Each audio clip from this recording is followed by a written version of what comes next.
প্রয়াসের দুটো রূপ রয়েছে। এক, আমাদের এই মুখ যা শুধুই চোখে দেখা যায়, আর দ্বিতীয় আমাদের এই মন যা শুধুমাত্র অন্তরাত্মা দ্বারা দেখা যায়।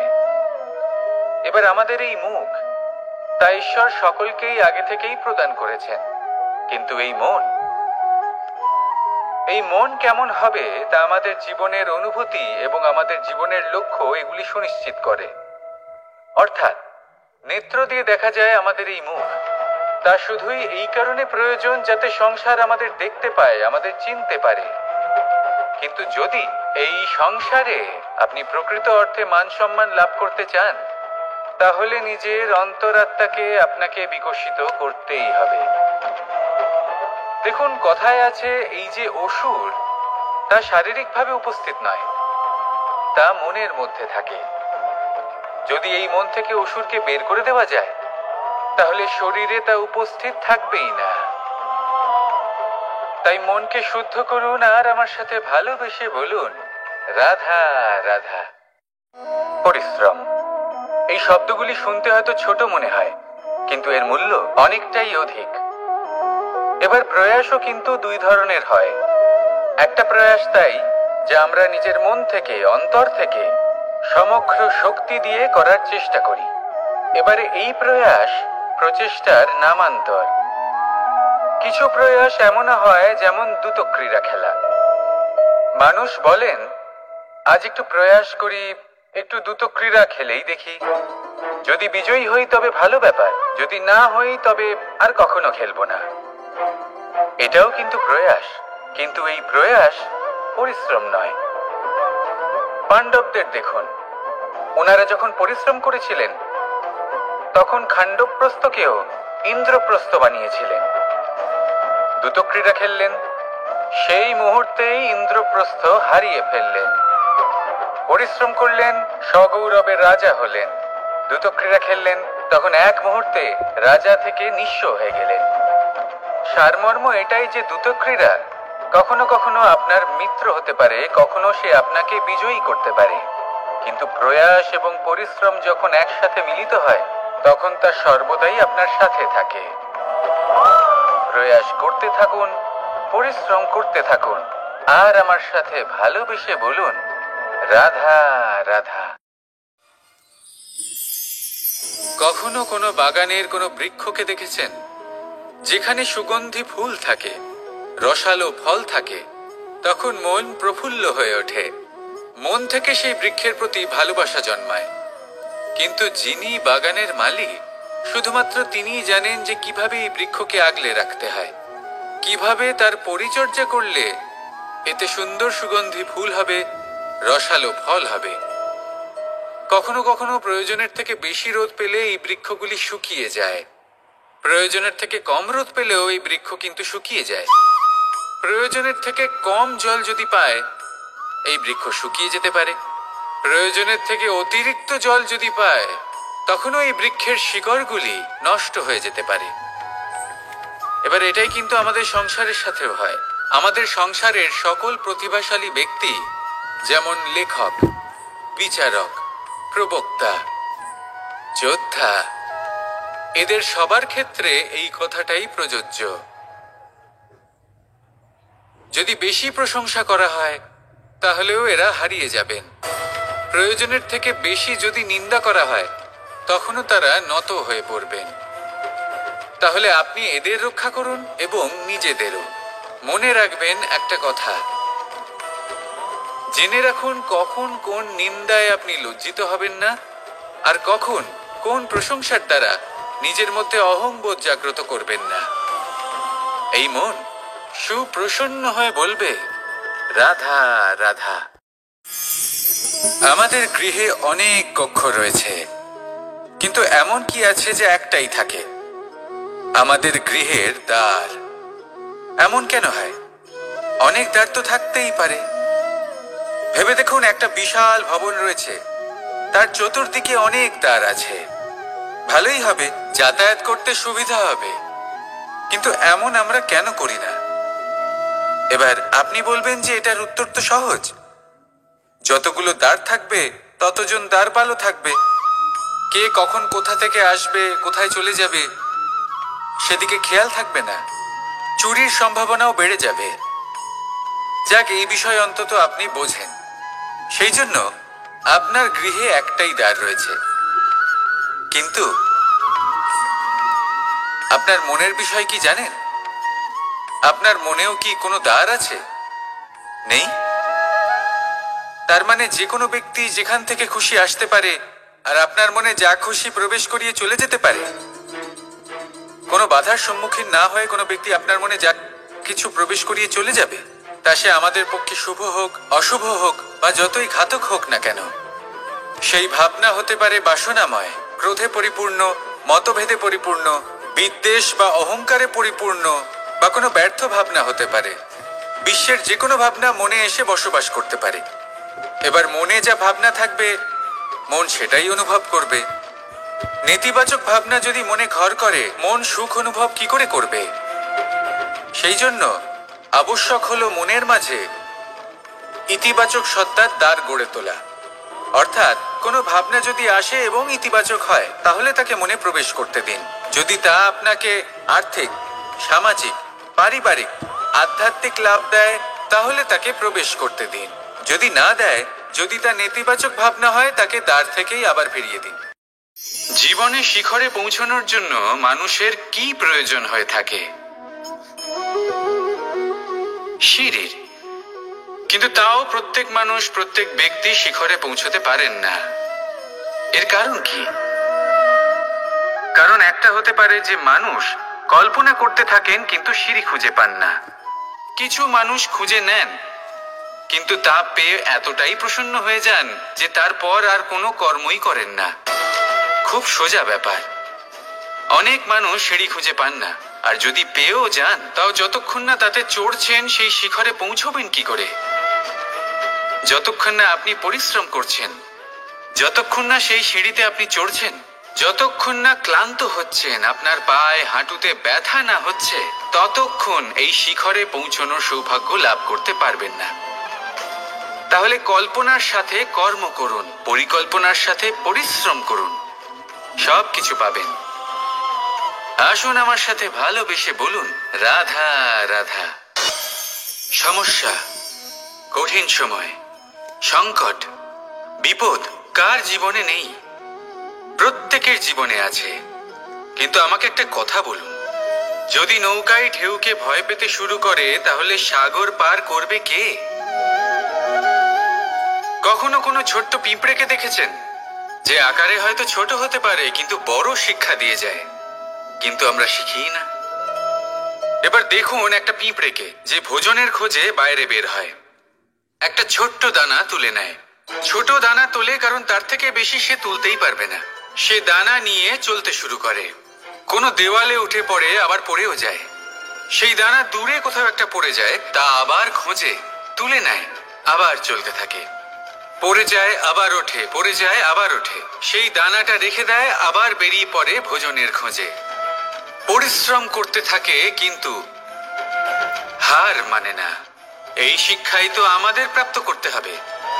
নিরন্তর পরিশ্রম আর নির্ভীক হয়ে কর্ম করে যেতে হবে। এটাই হলো সাফল্যের মাধ্যম, এটাই হলো জয়ের মন্ত্র, অচ্যুত অজয় অস্ত্র। তাহলে আসুন আর আমার সাথে ভালোবেসে বলুন, রাধা রাধা।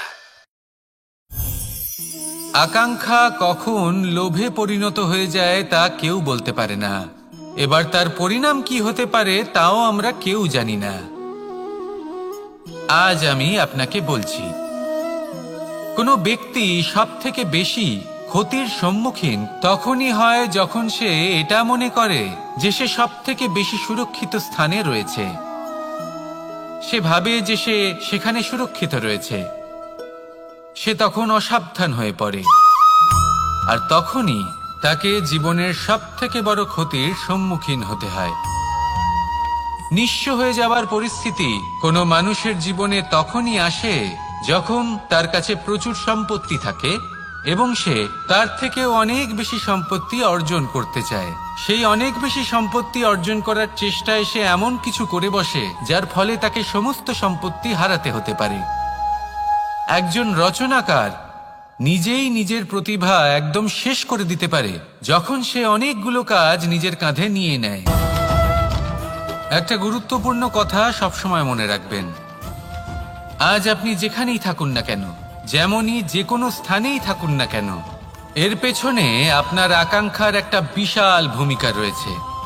কিন্তু মনে রাখবেন, আপনাকে শিখতে হবে যে কখন আর কিভাবে নিজের উচ্চাকাঙ্ক্ষাগুলিকে লাগাম পরাতে হবে, কারণ এটা অত্যন্ত আবশ্যক। তাই আসুন আর আমার সাথে ভালোবেসে বলুন, রাধা রাধা। সংসারের বিভিন্ন ক্ষেত্রে আপনি অনেক কিছুই দেখতে পাবেন, যে কোনো খেলা, কোনো নাটক দেখতে পাবেন, কেউ কোনো খেলা খেলছে তা দেখতে পাবেন, আর দর্শকগণ এই দেখে অত্যন্ত আনন্দ লাভ করেন, হাততালি দিতে থাকেন, প্রশংসা করতে থাকেন, নিজের অন্তরের উৎসাহ প্রকাশ করতে থাকেন। কি দেখে করেন? সেই সমস্ত খেলোয়াড়দের দেখে করেন যারা এই খেলাটা খেলছে, তাই না? কিন্তু অনেক সময় সেই খেলোয়াড়রা সেই খেলার আনন্দ উপভোগ করতে পারেন না, কারণ ওনারা চাপা পড়ে যান তাদের কামনার চাপে। জয় লাভ করার কামনা, প্রথম স্থান লাভ করার ইচ্ছে, প্রতিযোগিতায় সব থেকে এগিয়ে থাকার ইচ্ছে তাদেরকে এই খেলা উপভোগ করতেই দেয় না। সেই জন্য কখনো কখনো এই খেলোয়াড়দের থেকে অনেক বেশি আনন্দ উপভোগ করেন দর্শকগণ, যেখানে এই খেলাটা কিন্তু খেলছেন খেলোয়াড়রাই। আমি এটা বলছি না যে এই ইচ্ছে, এই আকাঙ্ক্ষা অনুচিত না, কিন্তু তার সাথে সেই খেলা, সেই কর্মের আনন্দ উপভোগ করাও অত্যন্ত গুরুত্বপূর্ণ। তাই সেটা উপভোগ করুন। যে উৎসাহ আপনি উপভোগ করছেন তা যাপন করা অত্যন্ত গুরুত্বপূর্ণ।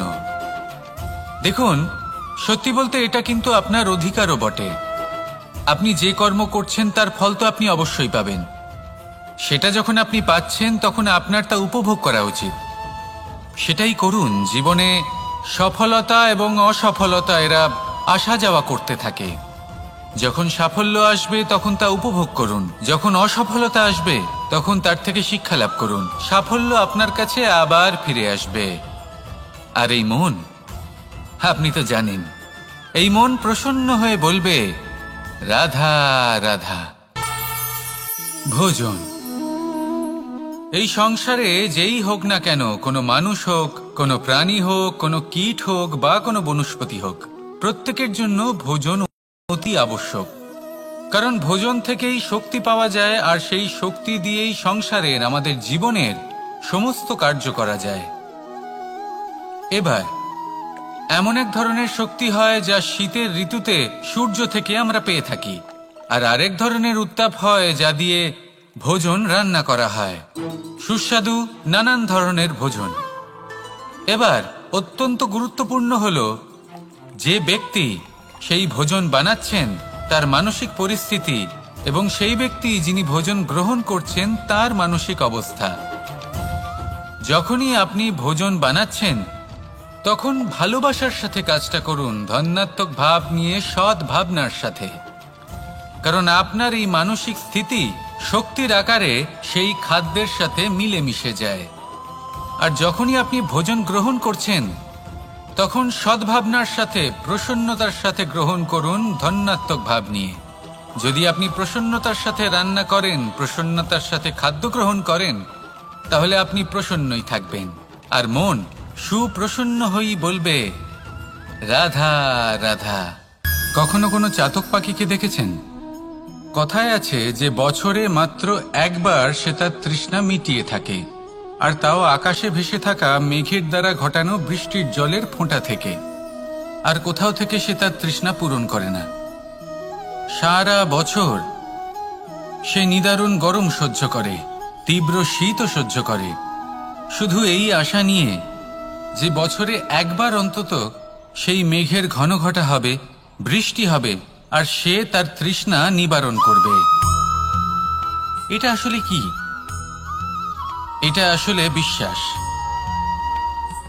সেই বিশ্বাস যে বছরে একবার সেই মেঘ আসবে তৃষ্ণা নিবারণ করতে। যেমন দেখুন, একটা সূর্যমুখী ফুল সারা রাত অন্ধকারের সাথে যুদ্ধ করে, কারণ তার বিশ্বাস যে ভোরবেলায় সূর্য তাকে অবশ্যই দর্শন দেবেন। সেটাও বিশ্বাস ছিল যার উপর ভরসা করে মনু একটা নৌকা নিয়ে বেরিয়ে পড়েছিলেন এবং সমস্ত সৃষ্টিকে প্রলয়ের হাত থেকে বাঁচিয়েছিলেন। সেটাও ছিল ভালোবাসার প্রতি বিশ্বাস যার উপর ভরসা করে বানর এবং ভাল্লুক সেনা নিয়ে শ্রীরাম আক্রমণ করেছিলেন সমস্ত বরদানপ্রাপ্ত অসুরগণ এবং রাক্ষসগণের লঙ্কায় এবং জয় লাভ করেছিলেন। এই বিশ্বাসই হলো এই বিশ্বের আশা। বিশ্বাস রাখুন যে আপনি হলেন সর্বশ্রেষ্ঠ এবং শুধুই নিজের কর্ম করতে থাকুন। এই বিশ্বাসের আশাই আপনাকে প্রতি মুহূর্তে বল প্রদান করবে। এ হলো আমার বিশ্বাস। আসুন আর আমার সাথে ভালোবেসে বলুন রাধা রাধা। সূর্যের প্রকাশ, অন্ধকারকে দূর করে দেওয়া সেই মহানায়ক। এই সূর্যের প্রকাশ যখন পৃথিবীতে এসে পৌঁছয় কি হয়? এই পৃথিবী জেগে ওঠে, প্রত্যেক প্রাণী জেগে ওঠে, মানুষ জেগে ওঠে, নিজের কর্ম করেন, জীবন যাপন করেন। এই ঘুমের মৃতপ্রায় স্থিতি কাটিয়ে উঠে জীবন যাপন করতে শেখেন। এটাই হলো প্রভাব সূর্যের প্রকাশের। এবার এই প্রকাশ যে সূর্যের থেকে পাই তিনি কি করেন? তিনি নিজেকে জ্বালান আমাদের জীবন প্রদান করার জন্য। প্রত্যেকটা মুহূর্ত তিনি তাপ সহ্য করেন আমরা যাতে সেই প্রকাশ লাভ করি। এটাই হলো জীবনের সারমর্ম। যদি আপনিও এই সংসারে প্রকাশ ছড়িয়ে দিতে চান তাহলে আপনাকেও তপ্ত হতে হবে, নিজে জ্বলতে হবে, সেই কর্ম করতে হবে যেটা কঠিন হতে পারে কিন্তু আসলে শ্রেষ্ঠ। তবেই এই সংসারের সেবা করতে পারবেন, সংসারকে পথ দেখাতে পারবেন। নিজের অন্তরের প্রকাশ জাগ্রত করুন, তবেই সেই সকল ব্যক্তি যারা পাপের অন্ধকারে নিমজ্জিত হয়ে আছেন তারা জাগ্রত হবেন। সেই সকল ব্যক্তিকে জাগিয়ে তুলুন, প্রেরিত করে তুলুন সুখী হওয়ার জন্য যারা সুখী হতে পারছেন না। সেই সকলকে প্রেরিত করুন সাফল্য লাভের যারা সফল হতে পারছেন না। নিজের অন্তরের সূর্যকে জাগ্রত করুন, চারিদিকে শুধু প্রকাশই প্রকাশ হবে, জীবনই জীবন থাকবে, আনন্দই আনন্দ থাকবে। আর এই মন বারবার প্রসন্ন চিত্তে বলে উঠবে রাধা রাধা। ছোটবেলা থেকেই আমি গরু চড়িয়ে অভ্যস্ত, সেই জন্য সকলে আমাকে গোপাল নামে ডাকত। কিন্তু গোপাল হয়ে আমি একটা অমূল্য শিক্ষা লাভ করেছি। আমি দেখেছি যে গৌশালাতে অনেক বাছুরের মধ্যে একটি গাই তার নিজের বাছুরকে অবশ্যই চিনে ফেলে। যেখানে সমস্ত বাছুর একই রকম দেখতে এবং প্রত্যেকের স্বরও সমান, তারপরেও সকল বাছুরের মধ্যে নিজের বাছুরকে ঠিক চিনতে পেরে যায় এবং তার সাথেই থাকে। ঠিক এইরকমই কিছুটা হয় আমাদের কর্ম এবং তার কর্মফল। আপনি সবার মাঝে থেকেও কোনো কর্ম যদি করেন, সেই কর্মফল সবার মধ্যে আপনাকে চিনে ফেলবে এবং আপনার সাথেই থাকবে। তাই যখনই কর্ম করবেন ভেবে চিন্তে করবেন।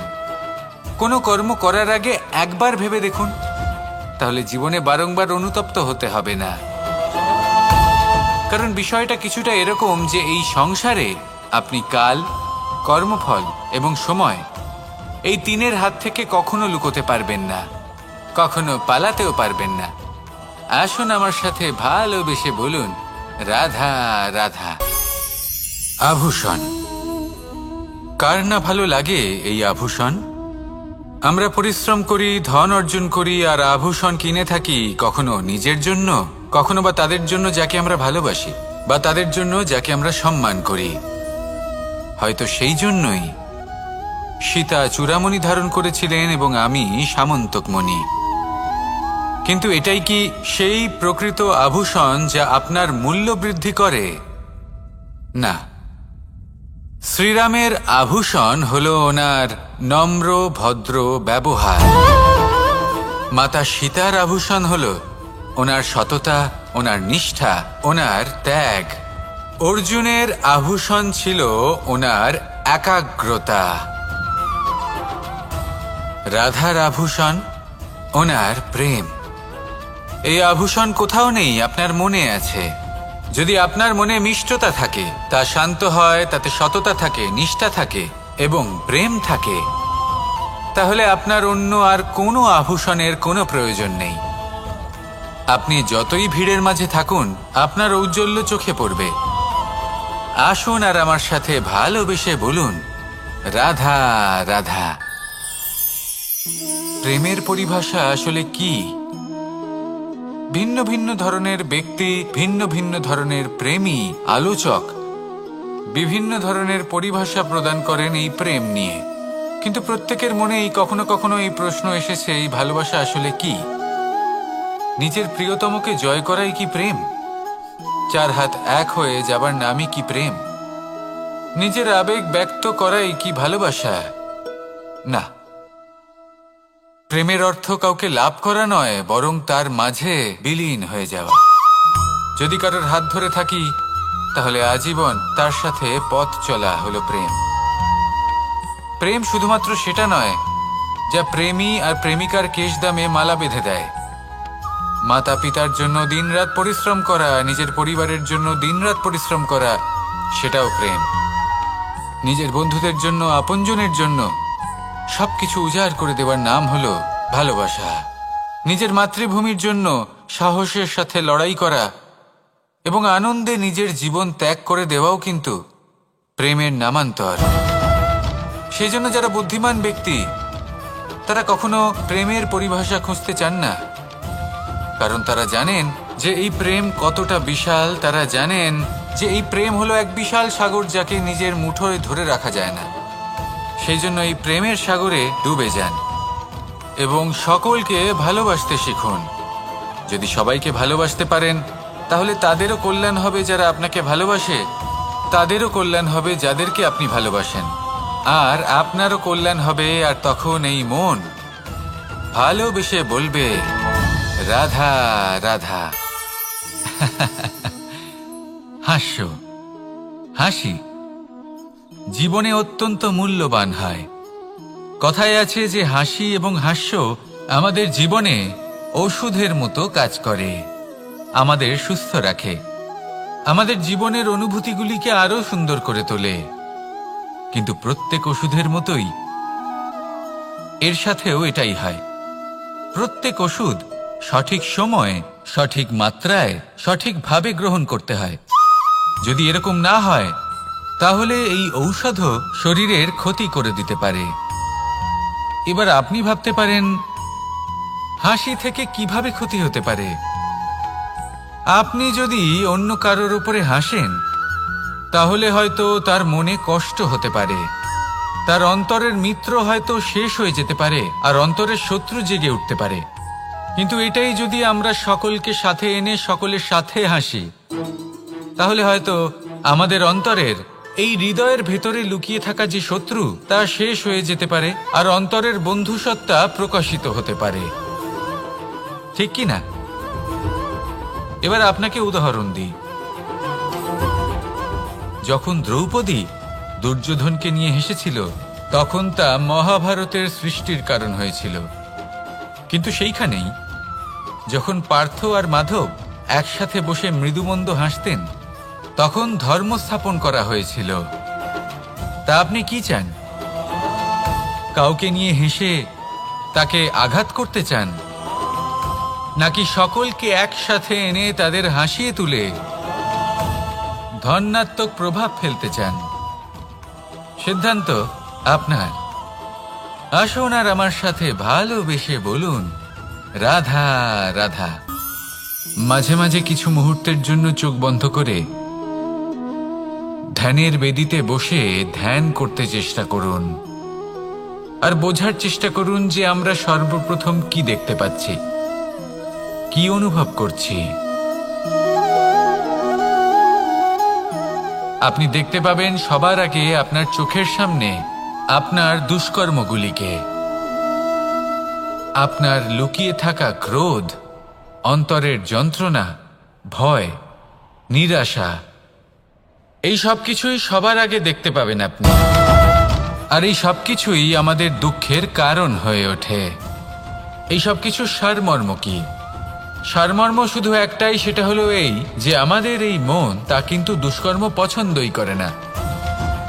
আমাদের এই মন একটা সুখময় জীবন যাপন করতে চায়, সৎকর্ম করতে চায়। তাই এটাই করুন, শুভ চিন্তা করুন, শুভ কর্ম করুন, ইতিবাচক মনোভাব নিয়ে জীবনে অগ্রসর হন।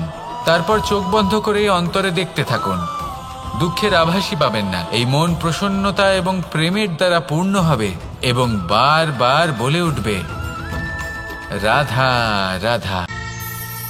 সাফল্য। সংসারের প্রত্যেক মানুষ সফল হতে চান। একটু বোধবুদ্ধি আসার পরেই সে সাফল্যের পেছনে ছুটতে থাকেন, আজীবন এই সাফল্যের পিছনে ছুটতে থাকেন। কিন্তু এই যে সাফল্য, তা অর্জন কি করে করতে হয়? ব্যবহার দ্বারা, ছলনা দ্বারা, বল দ্বারা, অর্থের দ্বারা? দুর্ভাগ্যবশত সাফল্য এভাবে লাভ করা যায় না। সাফল্য তখন লাভ করবেন যখন আপনি অসফলতা থেকে শিক্ষা লাভ করবেন। অসাফল্য থেকে শিক্ষা লাভ করা অত্যন্ত গুরুত্বপূর্ণ। করা ভুলের থেকে শেখা অত্যন্ত গুরুত্বপূর্ণ। যদি আপনি অসাফল্যকে ভয় পান, তার থেকে দূরে পালান, তাহলে জীবনে কখনোই এগোতে পারবেন না। অসফলতা আসেই আপনাকে এটা বোঝানোর জন্য যে সাফল্য কিভাবে অর্জন করা যেতে পারে। তাহলে অসফলতাকে স্বাগত জানান, তার থেকে শিখুন। নিশ্চিত রূপে সাফল্য আপনার কাছে আসবেই আসবে। আর এই মন তা সুপ্রসন্ন হয়ে বলবে, রাধা রাধা। কখনো কোনো বৃক্ষকে দেখেছেন? এই ধরিত্রী থেকে ততটুকুই জল নেয় যতটুকু তার প্রয়োজন। কোনো প্রাণীকে দেখুন, এই প্রকৃতি থেকে ততটুকুই খাবার গ্রহণ করবে যতটুকু তার খিদে রয়েছে। খিদে মিটে গেলে আর খাবে না। এবার মনুষ্যকে দেখুন, সে নিজের জীবনে যা কিছু পেয়েছে, বস্তু, ধন, খাবার, শক্তি, প্রয়োজনের থেকে অনেক বেশি লাভ করার চেষ্টা করে থাকে। প্রয়োজনের থেকে বেশি যদি পেয়েও যায়, তাহলেও তার কম মনে হয়। এবার এরকম ঠিক কেন হয়? এর পিছনের কারণ কি? কারণ হলো লোভ। লোভের আগুন কিছু এমন হয়, যদি মানুষের মনে একবার প্রজ্বলিত হয়, তাহলে শুধু বাড়তেই থাকে। ততক্ষণ বাড়বে যতক্ষণ না আপনি নিজে তাকে বাধা দিচ্ছেন। তবে এই লোভের আগুন নিয়ন্ত্রণ করা সম্ভব। পরিমিতিবোধ,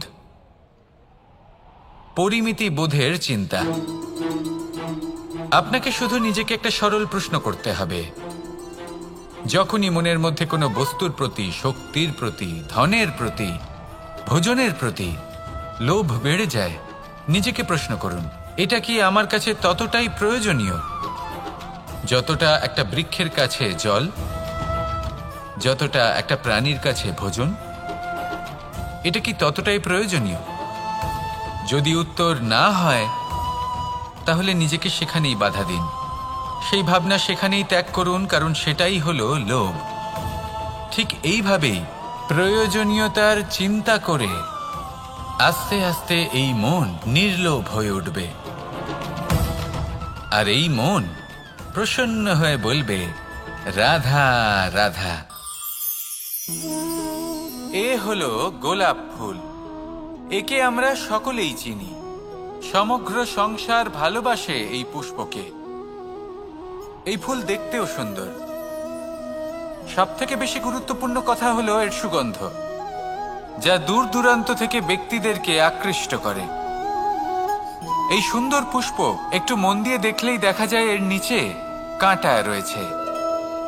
এই সংসার বলে, এ প্রকৃতির কেমন রচনা, এত কোমল পুষ্প, এটা কি তীক্ষ্ণ কাঁটা সহ প্রস্ফুটিত হয়? এটাই হলো জীবনের সত্য। আমাদের অন্তরের সদ্গুণ, সেগুলিও এই ফুলের মতোই সুন্দর। সংসার এর সৌন্দর্য দেখতে পায়, এর সুগন্ধ চতুর্দিকে ছড়িয়ে পড়ে। কিন্তু এই সদ্গুণ জাগ্রত করে তোলার জন্য কঠোর পরিশ্রম করতে হয়, প্রতিনিয়ত চেষ্টা করে যেতে হয়। তাই জন্য যদি আপনি জানেন আপনার পথ উচিত, কিন্তু তা কাঁটায় পরিপূর্ণ, তাহলে থামবেন না, চলতে থাকুন। একবার যদি অন্তরের সদ্গুণ জাগ্রত হয়, তাহলে এই সংসার এর সৌন্দর্য দেখবে আর সুগন্ধে আকর্ষিত হয়ে আপনার কাছে আসবে। এই মন, এই জীবন প্রসন্ন হয়ে বলবে, রাধা রাধা।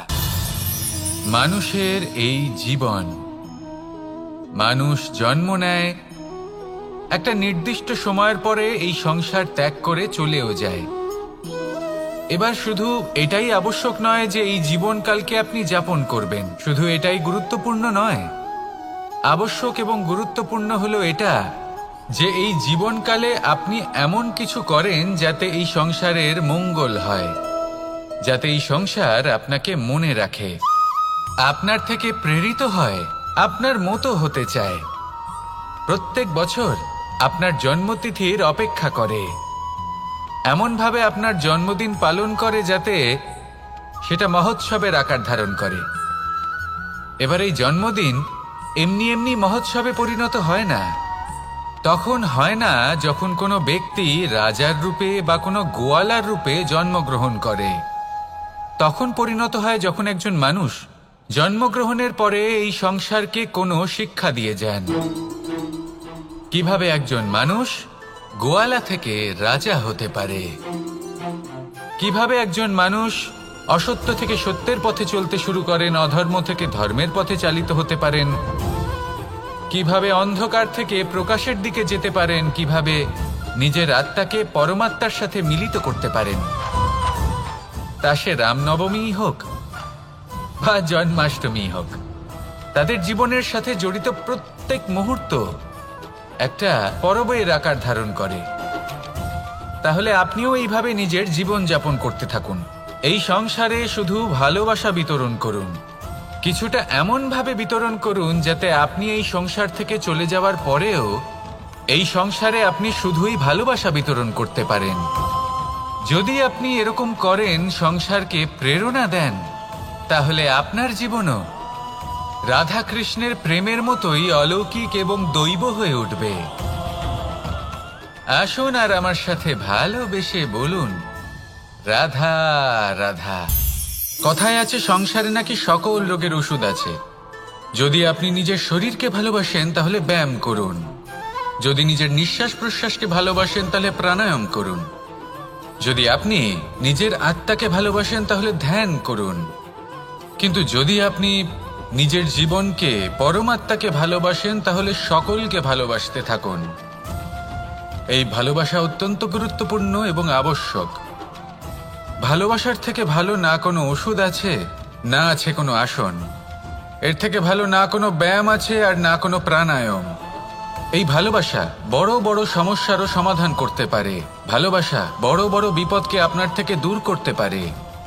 এই ভালোবাসাই আপনাকে জীবনে বাঁচতে শেখায়, কারণ ভালোবাসাই হলো জীবনের আসল সত্য। তাহলে আসুন আর আমার সাথে ভালোবেসে বলুন, রাধা রাধা। জীবনে অনেক সময় আমরা এটা দেখে থাকি যে আগামী প্রজন্ম সেই কাজটি করে যেটা তার পূর্ববর্তী প্রজন্ম করে গেছেন। একটা উদাহরণ দিই। তাহলে দেখুন, একদিকে আছে মাতা পিতা যারা আজীবন সংঘর্ষ করেছেন ধন অর্জন করার জন্য। তারপর তারই সন্তান তার সাথেই লড়াই করে তার থেকে সমস্ত সম্পত্তি ছিনিয়ে নিল। তারপরে যত সময় অতিবাহিত হয় সেই সন্তানের সাথেও সেই একই ক্রিয়া ঘটতে থাকে। তার সন্তান তার সমস্ত সম্পত্তি ছিনিয়ে নেয়। তাহলে এমন কি সঞ্চয় করবেন যা পরবর্তী প্রজন্মকে দিয়ে যেতে পারেন, সেই বিষয়ে ভাবুন। ভেবে দেখুন, এই যে ধন সঞ্চয় আপনি করছেন, এর আসলে লাভ কি? অবশ্যই আবশ্যক, কিন্তু এটাই কি শুধু সবথেকে গুরুত্বপূর্ণ বিষয়, যেখানে আপনি জানেন যে আপনি এই সম্পত্তি ভোগ করতে পারবেন না, কারণ এই সমস্ত সম্পত্তি আপনাকে পরবর্তী প্রজন্মের হাতে সঁপে দিতে হবে। তাহলে ধন সঞ্চয় করুন, কিন্তু এমন একটা সম্পত্তি কেন সঞ্চয় করা উচিত নয় যার উপভোগও আপনি করতে পারবেন, পরবর্তী প্রজন্মকেও দিয়ে যেতে পারবেন, আর মতভেদও হবে না। এমন সম্পত্তি আছে, আর এই সম্পত্তি হলো প্রেম। যদি আপনার মনে কোনো কিছু সঞ্চয় করার বাসনা জেগে ওঠে, তাহলে প্রেম সঞ্চয় করুন। সেটা পরবর্তী প্রজন্মও পাবে এবং সেই প্রজন্ম ভবিষ্যতে ভালোবাসা ছড়াতে থাকবে। আর তখন এই মন সুপ্রসন্ন হয়ে বলবে, রাধা রাধা। মানুষ ভাবেন যে ধন অর্জন করা হলো অত্যন্ত গুরুত্বপূর্ণ। তিনি আজীবন ধন অর্জন করতে থাকেন, ধন অর্জন করার চেষ্টা করতে থাকেন। সে যাই হয়ে যাক না কেন, পরিশ্রম করতে থাকেন। স্বাস্থ্যের দিকে নজর দেন না, না উচিত সময় খাবার খান, না উচিত সময় ঘুমোতে যান, না পর্যাপ্ত সময় পর্যন্ত ঘুমন, কিছুই না। ধন অর্জন করতেই থাকেন, করতেই থাকেন। আর কিছু সময় পরে যখন তিনি অসংখ্য ধন লাভ করে ফেলেন, তখন তার সাথে ওনার শরীরে অনেক রোগ বাসা বাঁধে।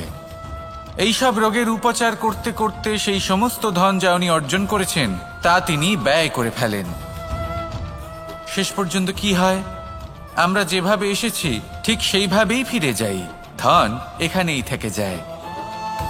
দেখুন, একটা অত্যন্ত গুরুত্বপূর্ণ কথা রয়েছে যে আপনার বোঝা উচিত।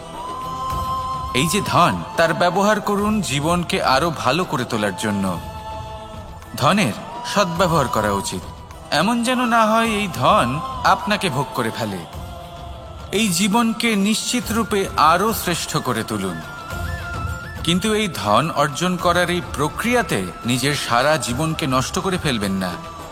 এই জীবন উপভোগ করতে শিখুন, আর আমার সাথে ভালোবেসে বলুন, রাধা রাধা। সাফল্য। সংসারের প্রত্যেক মানুষ সফল হতে চান। একটু বোধবুদ্ধি আসার পরেই সে সাফল্যের পেছনে ছুটতে থাকেন, আজীবন এই সাফল্যের পেছনে ছুটতে থাকেন। কিন্তু এই যে সাফল্য, তা অর্জন কি করে করতে হয়? ব্যবহার দ্বারা, ছলনা দ্বারা, বল দ্বারা, অর্থের দ্বারা? দুর্ভাগ্যবশত সাফল্য এভাবে লাভ করা যায় না। সাফল্য তখন লাভ করবেন যখন আপনি অসফলতা থেকে শিক্ষা লাভ করবেন। অসাফল্য থেকে শিক্ষা লাভ করা অত্যন্ত গুরুত্বপূর্ণ। করা ভুলের থেকে শেখা অত্যন্ত গুরুত্বপূর্ণ। যদি আপনি অসাফল্যকে ভয় পান, তার থেকে দূরে পালান, তাহলে জীবনে কখনোই এগোতে পারবেন না। অসফলতা আসেই আপনাকে এটা বোঝানোর জন্য যে সাফল্য কিভাবে অর্জন করা যেতে পারে। তাহলে অসফলতাকে স্বাগত জানান, তার থেকে শিখুন। নিশ্চিত রূপে সাফল্য আপনার কাছে আসবেই আসবে। আর এই মন তা সুপ্রসন্ন হয়ে বলবে, রাধা রাধা। কখনো কোনো বৃক্ষকে দেখেছেন? এই ধরিত্রী থেকে ততটুকুই জল নেয় যতটুকু তার প্রয়োজন। কোনো প্রাণীকে দেখুন, এই প্রকৃতি থেকে ততটুকুই খাবার গ্রহণ করবে যতটুকু তার খিদে রয়েছে। খিদে মিটে গেলে আর খাবে না। এবার মনুষ্যকে দেখুন, সে নিজের জীবনে যা কিছু পেয়েছে, বস্তু, ধন, খাবার, শক্তি, প্রয়োজনের থেকে অনেক বেশি লাভ করার চেষ্টা করে থাকে। প্রয়োজনের থেকে বেশি যদি পেয়েও যায়, তাহলেও তার কম মনে হয়। এবার এরকম ঠিক কেন হয়? এর পেছনের কারণ কি? কারণ হলো লোভ। লোভের আগুন কিছু এমন হয়, যদি মানুষের মনে একবার প্রজ্বলিত হয় তাহলে শুধু বাড়তেই থাকে। ততক্ষণ বাড়বে যতক্ষণ না আপনি নিজে তাকে বাধা দিচ্ছেন। তবে এই লোভের আগুন নিয়ন্ত্রণ করা সম্ভব। পরিমিতিবোধ, পরিমিতিবোধের চিন্তা। আপনাকে শুধু নিজেকে একটা সরল প্রশ্ন করতে হবে। যখনই মনের মধ্যে কোনো বস্তুর প্রতি, শক্তির প্রতি, ধনের প্রতি, ভোজনের প্রতি লোভ বেড়ে যায়, নিজেকে প্রশ্ন করুন, এটা কি আমার কাছে ততটাই প্রয়োজনীয় যতটা একটা বৃক্ষের কাছে জল, যতটা একটা প্রাণীর কাছে ভোজন? এটা কি ততটাই প্রয়োজনীয়? যদি উত্তর না হয়, তাহলে নিজেকে সেখানেই বাধা দিন। সেই ভাবনা সেখানেই ত্যাগ করুন, কারণ সেটাই হলো লোভ। ঠিক এইভাবেই প্রয়োজনীয়তার চিন্তা করে আস্তে আস্তে এই মন নির্লোভ হয়ে উঠবে। আর এই মন প্রসন্ন হয়ে বলবে, রাধা রাধা।